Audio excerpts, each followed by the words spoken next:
No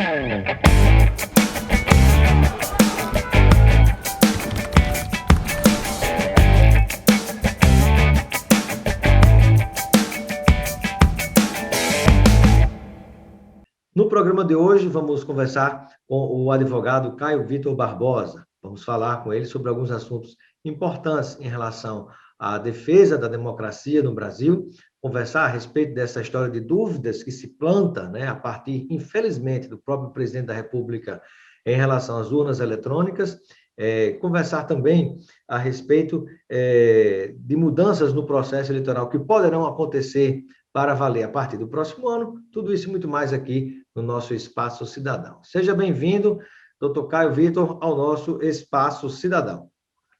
Olá, Robson, eu que agradeço o convite, sempre uma honra conversar com você e dialogar sobre esses assuntos tão importantes. Prazer tê-lo conosco, doutor Caio. Eu inicio a nossa entrevista conversando a respeito desse momento que o país tem vivido, onde tudo se questiona se a Terra é plana ou se não é, se vacina vale alguma coisa, se não vale, e se dá validade e credibilidade a remédio que não vale nada para resolver determinados tipos de problema. É como que se tenta plantar dúvidas sobre muita coisa e com isso acaba se manipulando as pessoas. Eu gostaria de ouvir suas considerações iniciais nessa nossa entrevista em relação a esse momento que a gente está vivendo, no que diz respeito a essas dúvidas em relação à lisura, à honestidade do processo eleitoral e das urnas eletrônicas no Brasil. Robson, isso é uma questão que tem preocupado muito, principalmente a advocacia eleitoral, porque a gente está retrocedendo, no meu ponto de vista, de quem acompanha e de quem conhece o processo eleitoral em si, retrocedendo a um debate que a gente não via há 20 anos atrás. A urna eletrônica ela já vem há mais de 20 anos, cerca de 30 anos, validada. Exemplo para o mundo. No Brasil e no mundo. Essa é uma das questões que eu acredito que o Brasil é exemplo mundialmente, e justamente uma das questões que é mais, vamos dizer assim, sedimentadas, bem estabelecidas, bem-sucedidas do processo eleitoral como um todo, que a gente está questionando algo que eu não vejo muito sentido, certo? As pessoas perguntam, não, mas eu quero uma urna auditável. A urna eletrônica, ela é auditável. Eu tenho até dificuldade que tipo de auditabilidade se busca nesse processo. Porque tem uma questão que é fundamental à democracia, que é o sigilo do voto.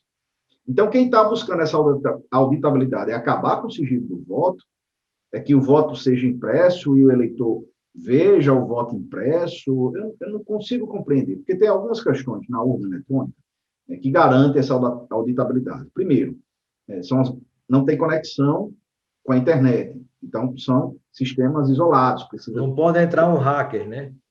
Não pode entrar um hacker, nem nada. Para que um hacker pudesse fazer um ataque em várias sessões, que são milhares de sessões eleitorais, milhares de urnas, no Brasil como todo, ele teria que ir lá, conectar em toda a urna e fazer e alterar o sistema de programação.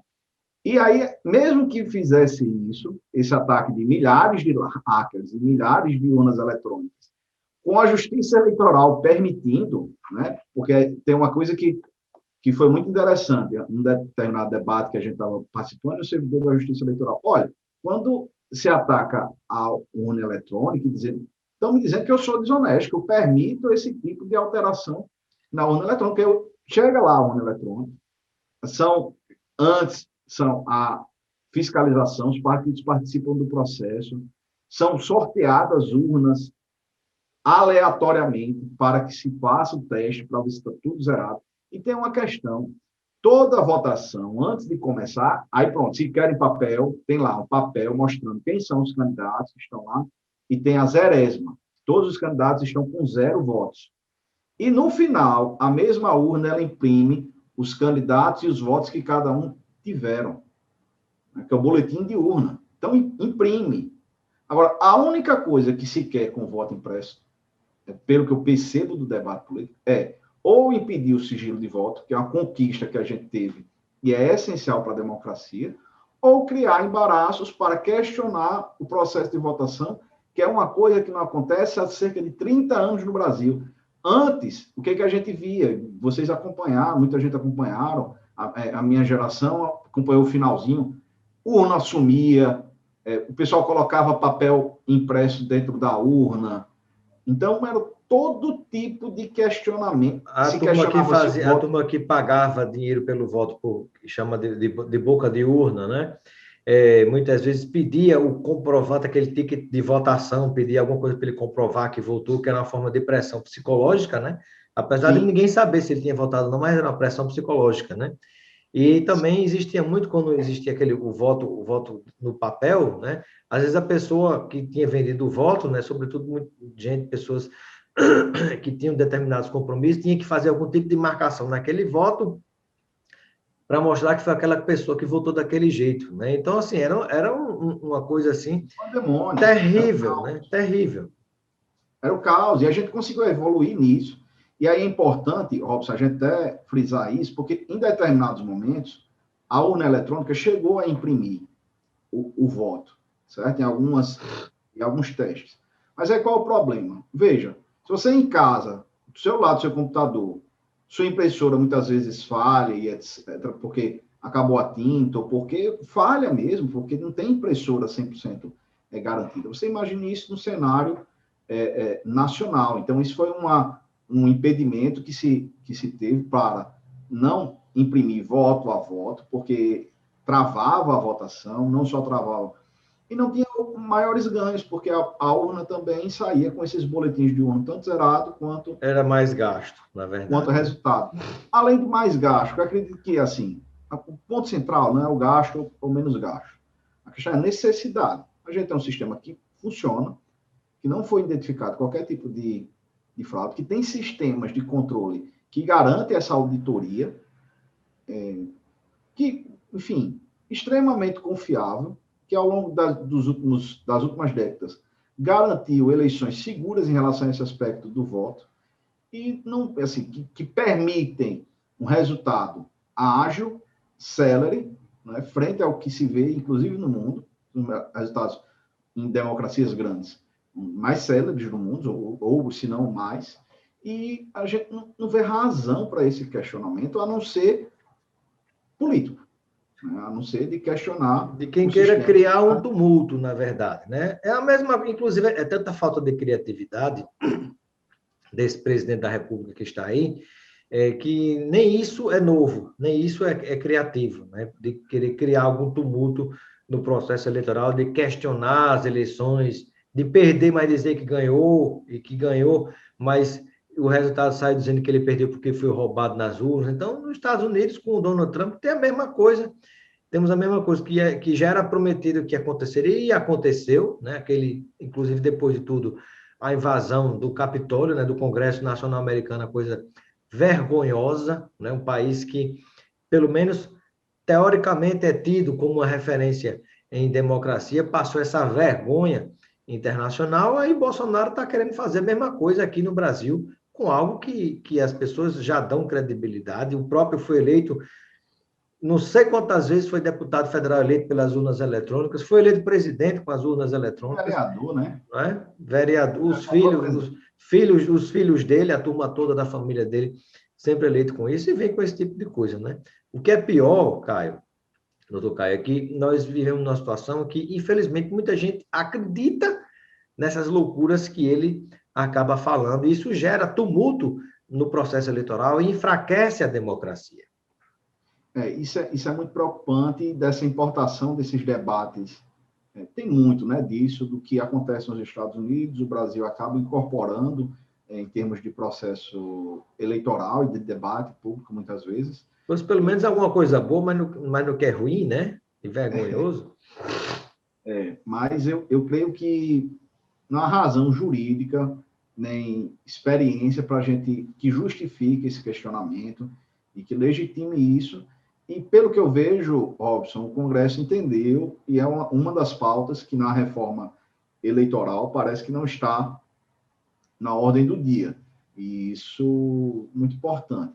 Agora, o que preocupa realmente é essa ameaça, né? Assim, nenhum presidente, pós-redemocratização, chegou a dizer que não ia ter eleição no Brasil, porque isso é uma questão constitucional, está lá na Constituição. Não depende da vontade dele, é a obrigação de ser cumprida pela Constituição. tem lá, expresso na Constituição, a eleição vai acontecer no primeiro domingo de outubro e no ano, né, nos anos eleitorais, e isso não depende. Veja, em 2020, em razão da pandemia, tudo que aconteceu, precisou de uma emenda à Constituição para que essa data da votação fosse alterada. Então, um quórum qualificado, votando nas duas casas, É uma coisa muito séria. Justificado, porque existia um cenário que estava caótico em 2020, e mesmo assim precisou dessa emenda constitucional. Então, não é mera vontade presidencial que vai alterar, dizer que não pode ter uma eleição. Vai ter, tem que ter, porque senão isso é uma ruptura de regime e, assim, o Estado de Direito, o Brasil, a classe jurídica como um todo, eu creio que toda a população não vai permitir que isso aconteça. Muito bem. Estamos conversando com o Caio Vitor Barbosa, que é advogado, e com ele vamos falar agora a respeito de um tema muito importante, né? Alguns temas que estão sendo discutidos em mudanças nas eleições, né? Que pode provocar mudanças já nessas próximas eleições de 2022. E eu gostaria que você destacasse, doutor Caio, quais seriam, digamos assim, os 2 ou 3 principais tópicos que estão para passar por mudanças no processo eleitoral, que pode acontecer ou não, tem até outubro para a gente finalizar toda essa questão e saber, porque de outubro para frente não pode mexer mais nada, porque senão não vale para as próximas eleições. É isso. Para que possam valer para as eleições de 2022, as mudanças têm que estar promulgadas e sancionadas até outubro, né? Até o início de outubro. Robson, o debate, em virtude de tudo que está acontecendo no Brasil, esse era nos outros anos, nos anos ímpares, essa era uma temática que já estaria mais consolidada. O fato é que houve um estudo, uma comissão na Câmara para estabelecer algumas reformas eleitorais, porque isso acontece muito, por mais que a gente tenha leis que devem valer nas eleições de modo perene, acontece muito todo ano. Toda eleição, quem está no poder quer encontrar alguma forma de facilitar a sua permanência e muda alguma regra da eleição que favoreça a maioria da casa que vai votar a favor dessa mudança na regra, né? Na maioria dos anos, sim. Mas a gente teve um fenômeno jurídico-político muito interessante, que foi em 2015. No auge da Lava Jato, a gente teve uma reforma eleitoral que, do meu ponto de vista, foi muito importante. Foi a mais importante dos últimos 20 anos, no meu ponto de vista, que foi a reforma conduzida por Eduardo Cunha. Mas, se você se lembra, naquele momento, ele estava acontecendo, era o auge da Lava Jato, e houve uma pressão muito forte para reduzir os gastos de campanha eleitoral, porque o discurso da Câmara era: a corrupção existe por causa das campanhas eleitorais e a gente precisa diminuir os gastos. Para isso, alguns políticos praticam corrupção para pegar o dinheiro para pagar os custos de campanha, né? Esse era o discurso que motivou aquela reforma eleitoral. Embutido naquilo, existia a tentativa de manter, por parte do Eduardo Cunha, a necessidade do financiamento empresarial, que o Supremo estava discutindo a constitucionalidade, mas no Congresso tinha essa discussão de manter. Tanto que a reforma eleitoral fez isso.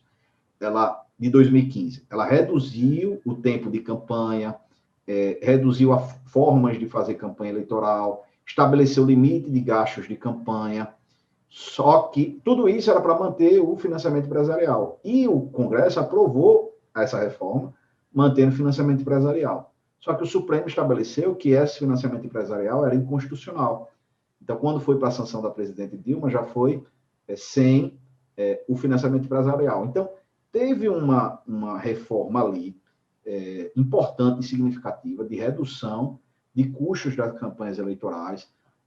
Na minha visão, estabeleceu regras que favorecem o princípio da igualdade, de candidaturas com menos recursos financeiros poderem disputar a campanha eleitoral. Tem muita coisa, inclusive, muito incompreendida ainda nessa reforma eleitoral, mas isso foi uma reforma que saiu desse contexto que você falou, de regras para visar a manutenção. E ainda ali, naquele contexto, 2015, 2017, ainda teve o fim das coligações. Então, foram momentos que a gente teve reformas importante também. Muito importantes, muito importantes.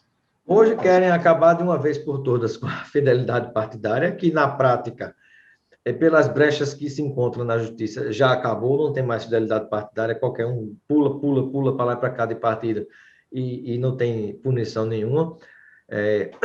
Outra coisa que querem acabar é para que se tente voltar às coligações, e alguns grupos defendem ainda a criação do distritão, né, que seria uma forma diferente de você escolher os cargos para, por exemplo, deputados federais, estaduais e o caso de vereadores também, as eleições proporcionais, né? Sempre volta a esse debate.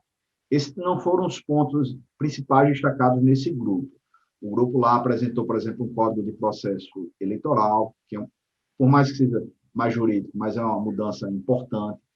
Ele quer disciplinar algumas regras e padronizar regras de desincompatibilização, que é afastamento de cargos públicos, determinadas funções que geram impedimentos. São mudanças pontuais que são interessantes. Esses temas que voltam na pauta do Congresso em todo ano ímpar, que é distritão, e esses outros temas que você falou, eu creio que tem mais dificuldade De ser aprovado. Voltar a ser estabelecido. Você precisa de um consenso maior. E pelo que você tem observado, quais são aquelas mudanças no processo eleitoral que tem mais chance de acontecerem para as próximas eleições? Eu creio que são movimentos cíclicos, né? A gente vive um movimento cíclico de avanço contra a classe política. Eu acho que o Congresso agora está avançando em retomar algumas prerrogativas, garantias, legitimidade. Uma das coisas que eu creio que vai avançar é a questão do financiamento público, ele deve aumentar. Então, a pauta do centro do Congresso ele deve avançar nesse aumento do financiamento público das campanhas, tanto do fundo partidário quanto do fundo eleitoral. Também deve ocorrer algumas mudanças pontuais nessas regras, mas eu não acredito regras de, por exemplo, essas de desincompatibilização, formas de financiamento, mas essas outras mudanças que já foram tentadas, eu particularmente não vejo, nesse momento político, chances de a gente voltar a ter um distritão, acabar com o sistema proporcional, de voltar com ligações, porque há uma tendência no sentido de vamos dizer assim, reduzir o número de partidos, né? E concentrar maior força num número menor de partidos. Isso também foi uma das coisas que aconteceu lá em 2015, de estabelecer novas regras de barreiras, né? De cláusulas de barreiras partidárias. E eu não vejo como acabar por isso, porque o fim da coligação, por exemplo, favorece que os partidos se estabeleçam de forma mais consolidada, né? De forma mais independente, e funciona efetivamente como partidos.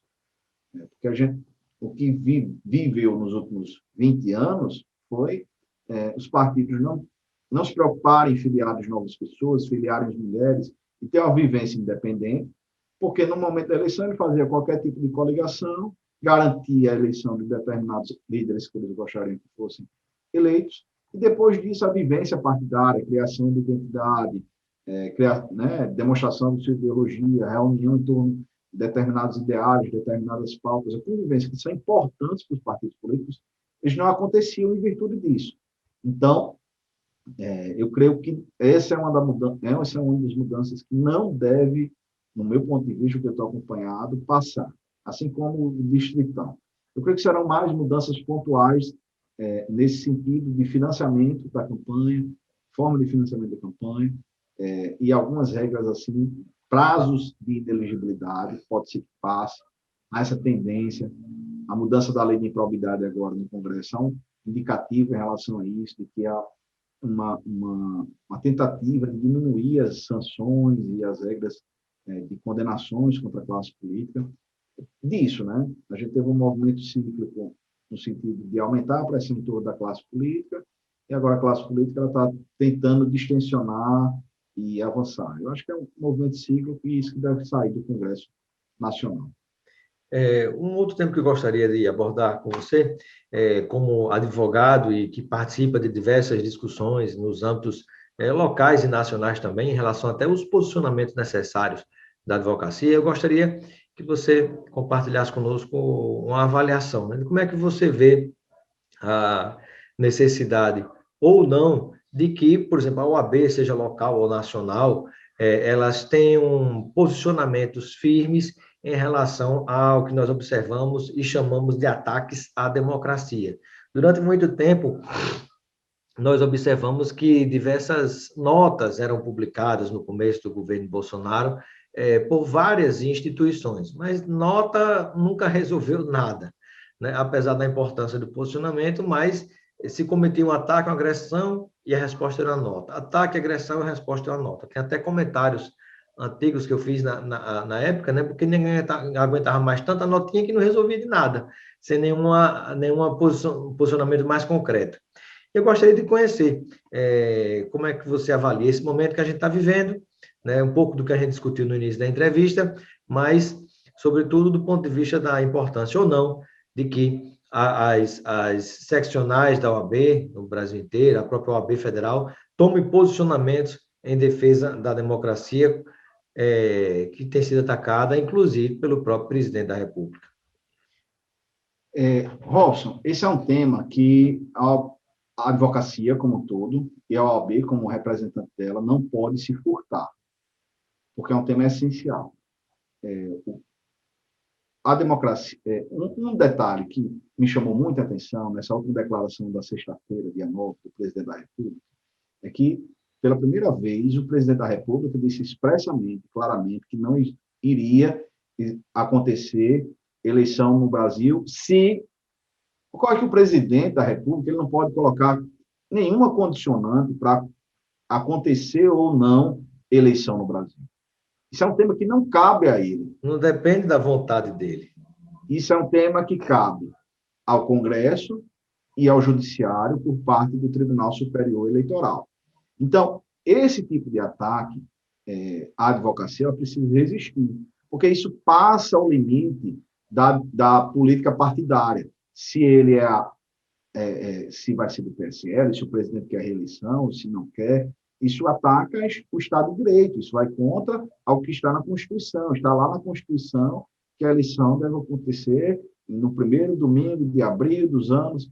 Então, não pode o presidente colocar condicionantes, ainda que seja um discurso retórico, a gente não pode dizer que isso é menos importante, porque isso é muito importante enquanto líder, enquanto chefe de governo e do Estado, ele dizer esse tipo de declaração, isso ataca a Constituição.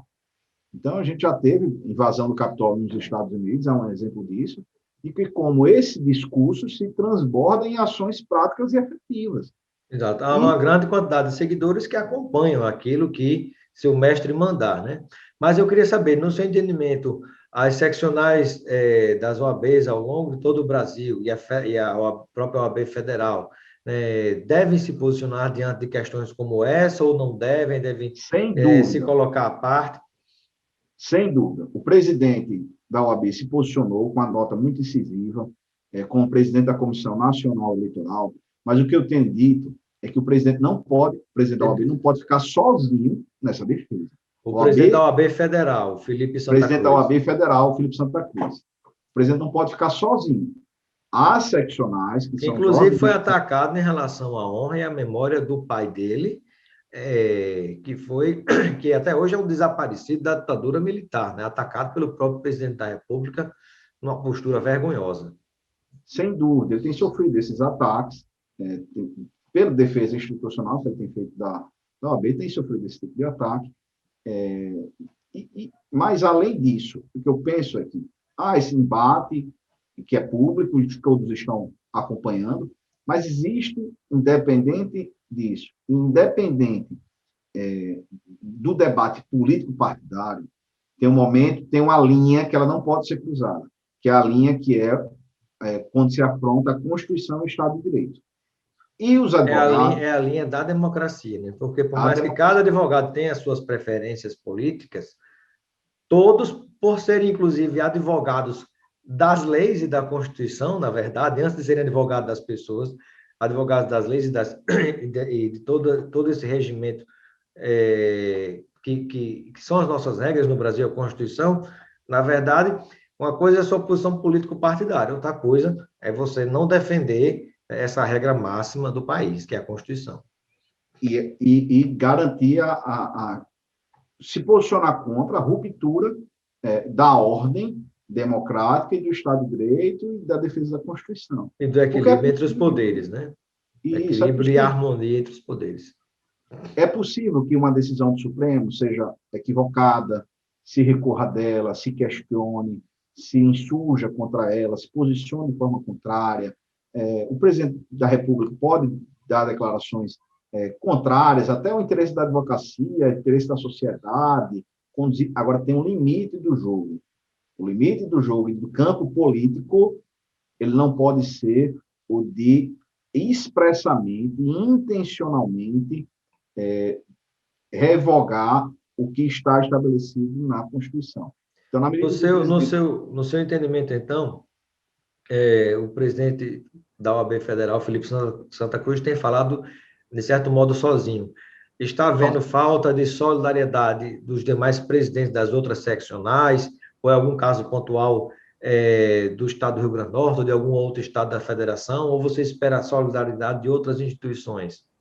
Eu percebo nesse cenário nacionalmente. Não sei se é porque o presidente Felipe Santa Cruz está tomando muito à frente, mas o que eu creio é que a advocacia, todos os estados, precisa se somar e dizer, olha, nesse ponto aqui, a gente está unida, e desse limite aqui, a gente está defendendo o Estado de Direito, e a partir daqui, a advocacia como um todo, a OAB e as seccionais, a partir desse momento, é interesse da sociedade, é interesse da advocacia, que a Constituição seja preservada, seja estabelecida, que o regime democrático seja...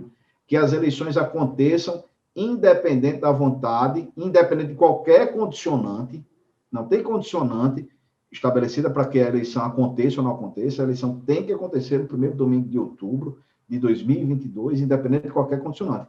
Agora, todas as seccionais têm que se somar, e o que eu percebo da advocacia como um todo é que o presidente está falando sozinho. O presidente nacional da OAB, ele está fazendo essa resistência praticamente só. E isso não pode acontecer. Por exemplo, os conselheiros federais das seccionais têm que se posicionar em relação a isso, os presidentes das seccionais têm que se posicionar em relação a isso. E eu não digo A, B ou C individualmente, mas todas as seccionais. Por exemplo, a presidência nacional da OAB estabeleceu uma nota, por mais que ela não tenha tanta efetividade, mas é uma posição clara. No meu ponto de vista, essa nota deveria ter sido assinada por todas as seccionais das OABs do Brasil. Não pode. Então, a advocacia precisa cobrar muito fortemente essa posição clara, certo? Se o Supremo está errando em outras posições, a gente questiona e etc. E discute essas decisões, mas o que não pode é o presidente da República dizer que não vai ter eleição e só vai ter eleição se acontecer X que ele deseja. A eleição vai acontecer porque a Constituição estabelece assim, e a advocacia tem que estar unida para garantir que a Constituição seja cumprida. Muito bem. Bom, eu quero agradecer a participação do advogado, doutor Caio Vitor Barbosa, no nosso programa Espaço Cidadão. Seja sempre bem-vindo. Eu deixo o momento final para as suas despedidas, junto a todos aqueles e aquelas que nos acompanham nesse momento. Robson, eu fico muito grato. Você é uma grande representação do alto e elevado debate público e político, não só no Rio Grande do Norte, mas em todo o país. Eu fico honrado de poder discutir com você. Okay, muito obrigado, um grande abraço e até a próxima.